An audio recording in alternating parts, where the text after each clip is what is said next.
Republicans in the U.S. Senate say they are ready tonight with a new $1 trillion COVID-19 relief plan. It comes as the nation's pandemic death toll nears 150,000. It also comes ahead of a Friday deadline for federal jobless benefits to expire. Reports say the Republican bill cuts them from $600 a week additional to $200. We'll get details after the news summary. Final stage trials got underway today in the biggest COVID vaccine study so far. The first of 30,000 volunteers received dosages at sites around the U.S. The vaccine was developed at record speed by the National Institutes of Health and by drug maker Moderna. But the head of the Food and Drug Administration promised that safety still comes first.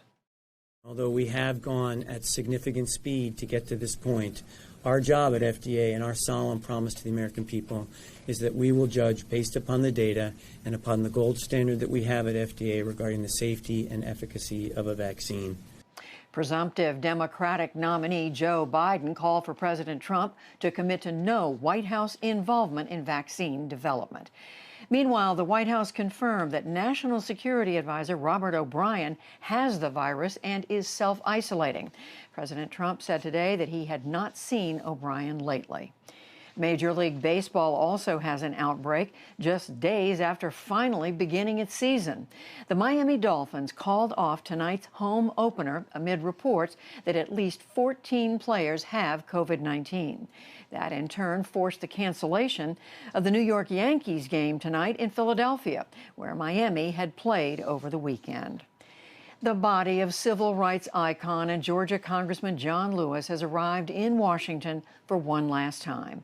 A motorcade carried his casket into the city today, stopping at the Martin Luther King Jr. Memorial, the Lincoln Memorial, and the Black Lives Matter Plaza near the White House. Later in the Capitol Rotunda, House Speaker Nancy Pelosi led the tributes to Lewis. He understood the power of young people to change the future.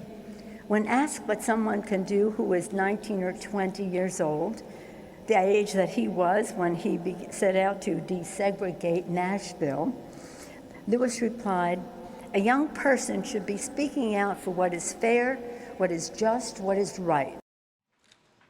Former Vice President Biden was among those paying final respects to the congressman. He will lie in state through tomorrow. 6 American cities are appealing to Congress to bar deployments of federal agents. The mayors of Albuquerque, Chicago, Kansas City, Portland, Oregon, Seattle, and Washington, D.C. made that request today. It followed new violence in Portland and other cities over the weekend. We'll return to this later in the program. South Texas and northern Mexico faced more rain and flooding today from remnants of Hurricane Hanna. The storm made landfall Saturday near Port Mansfield, Texas, as a Category 1 storm. It wrecked boats, tore up marinas, and flooded communities near Corpus Christi. More than 200,000 customers lost power in an area already hard hit by COVID-19. Separately, Hurricane Douglas narrowly missed Hawaii on Sunday, sweeping just north of the islands. The storm brought heavy rain to Maui and piled up massive waves off of Honolulu, but no major damage was reported.